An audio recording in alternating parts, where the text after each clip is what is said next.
Velkommen til Kreamarkedet. Mit navn er Rosal. Jeg har lavet Kreamarkedet for jer, der er kreative og vil gerne lave noget og vise noget og sælge deres egne produkter. Vi mangler et sted, ligesom et marketplace, hvor vi kan sælge vores varer.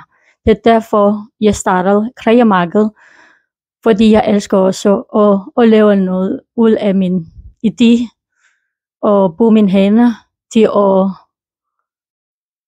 bygge noget, kreere noget. Derfor vi har Kreamarkedet. Jeg vil vise jer trin ved trin, hvordan man opretter en liste i vores hjemmeside. Følg med. Så gå på kreamarkedet.dk, og så kan I se sign up. Så skal man skrive e-mailsadresser.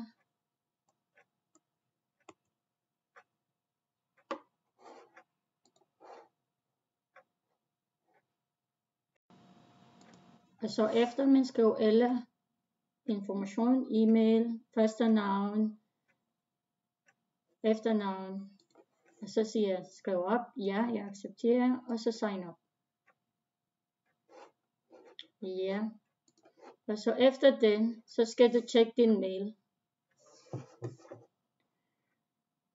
Og så copy-paste den mail i browseren, og så siger OK. Så bliver det. Efter det,